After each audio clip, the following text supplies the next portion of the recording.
Hello friends, welcome back to my YouTube channel. मु चिरस्मिता आपन को आज गोटे गणित पेडागोजी सेक्शन को स्वागत जनावि। चलतु आज गणितर किसी पेडागोजी जो आम कि क्वेश्चन हो डिस्कसन करिया, सब क्वेश्चन बुझापी चेष्टा करिया। आसतु आरंभ करिया। देखो प्रथम क्वेश्चन कौन है, जातीय पाठ्यक्रम आधार 2005 अनुजाई गणित रे चिंता और प्रज्ञाशक्ति एक उपाय अंतर्भुक्त अटे। यही दृष्टिकोण को किपरि हासिल करियो, अन्वेषण पंथार विनियोग, हस्तनैपुण्य कौशल व्यवहार, वास्तव जीवन सह गाणितिक धारणा संबंधित करने एवं विद्यार्थी को आलोचन रे अंशग्रहण कराइबा। शिक्षार्थीर गणित हिसाबगत कौशलर विकास करिहेब। केमिति विकास करिहेब? हिसाबर धारणा और प्रणाली बुझाइले, यथेष्ट अभ्यास कार्य कराइले। जदि आमे पिलाटाको हिसाब केमिति कराहब बुझेदबा, ताकू हिसाब विषय धारणा दबा, तेणु से कौन करियो, गणित हिसाब कौशलर तार विकास हेई परिबो। ज्यामिति बाक्स व्यवहार करी विद्यार्थी को आयत चित्र विभिन्न धर्म निर्णय करने को कहला। एठारे केउं शिक्षण पद्धति? एटा कुआ जाय आविष्कार शिक्षण पद्धति। तो तापर देखंतु दैनिक पाठ्य योजनार शेष पर्यायर नाम। शेष पर्यायर सब आम कौन कहे, आम कि पाठ पढ़ेले तापर आम देखिया ना पिलाटा पुणी से पाठटा को केते ग्रहण कला केते न कला। तेणु शेष पर्यायर आम सेटा किमिति जानिया? मूल्यांकन करिया द्वारा। कौन से गणितिक समस्या समाधान फलाफल को सत्यासत्य परीक्षा करिबारे केउं शिक्षण उद्देश्य साधित होइछि ना? बोध माने बुझिबा है। कौन सी जिनस को आम कौन सी समस्यार समाधान करिया, ताको से समस्याटा माने तार सत्यासत्य प्रमाण करवाटा को कौन कह जाए? बोध मान जोटा आमर बुझिया शक्ति। गणितर निदानात्मक परीक्षण करिवार उद्देश्य कौन? शिक्षार्थी बुझिबारे असुविधा थिबा असुविधा जानिबा पई। जानले हम कौन करी? निदानात्मक माने होची सी गोटे किछि भूल होची बा तार कोनोसी विषय रे गोटे शिक्षार्थी रे दुर्बलता रहउची, आमे सेही विषय रे जानिया पई कौन करिया? निदानात्मक परीक्षा करिया। गणित रे अंक कषिबारे समस्या समाधान कौशलर अंतर्भुक्त। समाधान रे पहुँचिया पई सूत्राक्षर व्यवहार। जड़े दक्ष गणित शिक्षक विभिन्न गणित धारणा को बुझंती, प्रयोग करती और सेगुड़िक मध्य कौन करती। 9 नंबर प्रश्न देखो कौन कहला, वस्तुनिष्ठ प्रश्नर वैशिष्ट्य है सिलेबस समस्त प्रश्न गुड़ी परीक्षण में अंतर्भुक्त करवा। तापर विद्यार्थी परिष्कार और निर्भुल ज्यामिति चित्र अंकन कर कौ उद्देश्यटा साधित करुच्ची कौशल। परीक्षणटी जो उद्देश्य उद्दिष्ट जदि यह केवल ताकू ही माप करते लब्ध ज्ञान परीक्षाटी क्यों वैशिष्ट्य अच्छी वैधता अच्छी। पाठ्य योजनार मुख्य उद्देश्य कौन? पाठ्य विषय वस्तु शिक्षण पर प्रस्तुति। पाठ्य योजना प्रस्तुतिर प्रथम सोपान केउठी नि? उपक्रम। उपक्रम हूँ एटा गद्य किंबा पद्य पठनर प्रथम सोपान, पाठ्य योजना प्रस्तुतर नुहे। जड़े छात्री तल उदाहरण पर्यवेक्षण करी जो सिद्धांत ना a+b whole square equal to a² + 2ab + b²। एटा हूँ कौ पद्धति ना? आरोह पद्धति। देखो उदाहरण सी गला गोटे सूत्र को, तेणु यहाँ है आमर कौन? आरोह पद्धति। गणित अध्ययन शिक्षार्थी मान सबुठार केउं शक्ति अधिक?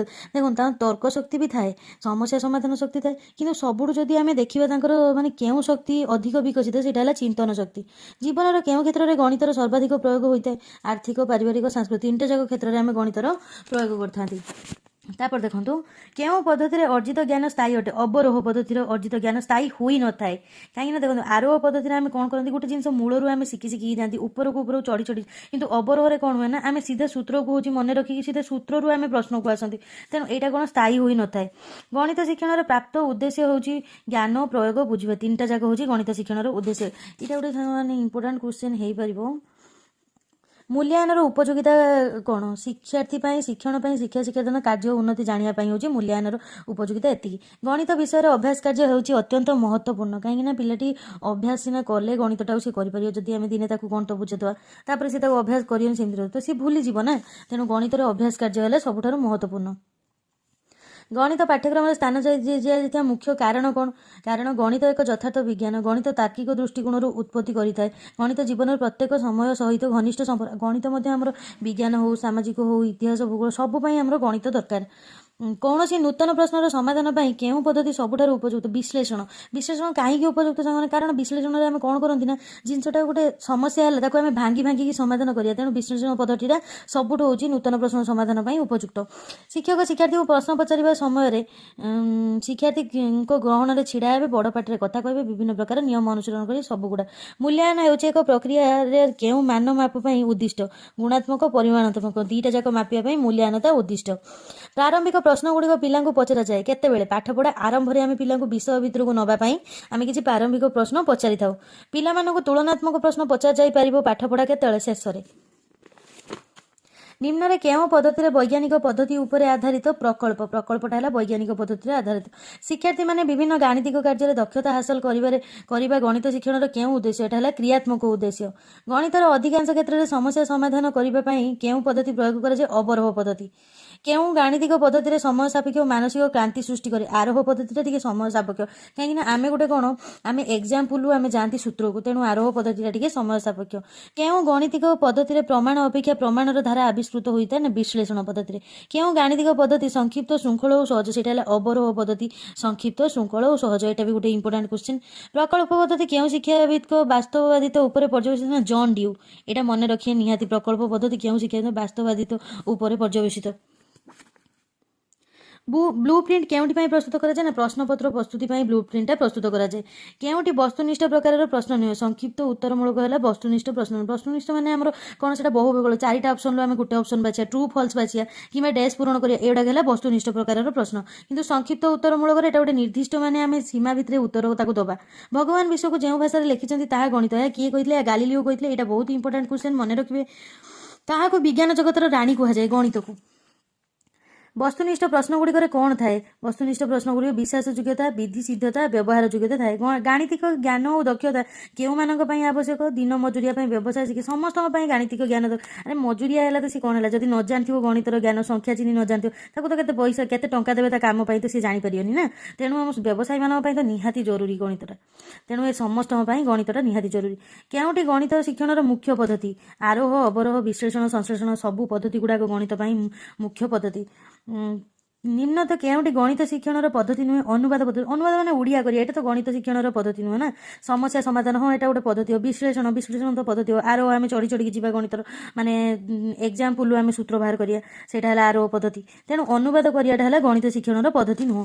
ହେରିସ୍କୋ ଶବ୍ଦର ଅର୍ଥ କ'ଣ? ହେରିସ୍କୋ ଶବ୍ଦର ଅର୍ଥ ଉଦ୍ଭାବନ କରିବା। ଏଇଟା ବି ଗୋଟେ ଇମ୍ପୋର୍ଟାଣ୍ଟ କ୍ୱେଶ୍ଚନ୍, ମନେ ରଖିଏ।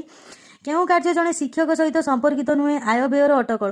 ତ ଶିକ୍ଷକ ଯୋଜନା କରିବ, ପାଠ କେମିତି ପଢ଼େଇବ ଯୋଜନା କରିବ, ପିଲାଙ୍କ ପାଇଁ ହେଉଛି ଶୈକ୍ଷିକ ପରିବେଶ କେମିତି ସୃଷ୍ଟି କରିବ ତା ଯୋଜନା କରିବ, ପଥ ପ୍ରଦର୍ଶକ ହେଇପାରିବ, ଶିକ୍ଷଣ ଦେଇପାରିବ। କିନ୍ତୁ ଆୟ ବ୍ୟୟର ଶିକ୍ଷକ କାହିଁକି ଅଟକଳ ରଖିବ? ତ ଏଇଟା ହେଉଛି ସମ୍ପର୍କିତ ନୁହେଁ।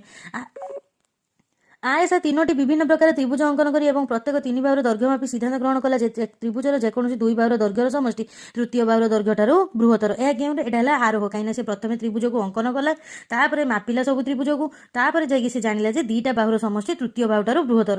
ତେଣୁ ଏଇଟା ହେଲା ଆମର ଗଣିତର କି ପଦ୍ଧତି? ଆରୋହ ପଦ୍ଧତି। ମାନେ ସେ ଚଢ଼ି ଚଢ଼ିକି ଯାଉଛି ଷ୍ଟେପ୍ ବାଇ ଷ୍ଟେପ୍। କେଉଁଠି ଶିକ୍ଷଣ ଶିକ୍ଷାଦାନରେ ଶିକ୍ଷଣ କାର୍ଯ୍ୟପନ୍ଥାର ସୂଚକ ନୁହେଁ? ଶିକ୍ଷକଙ୍କ ଭୂମିକା ଅଧିକ। କେଉଁଥିପାଇଁ ପାଠ୍ୟପୁସ୍ତକ ବ୍ୟବହାର ହୁଏ ନାହିଁ?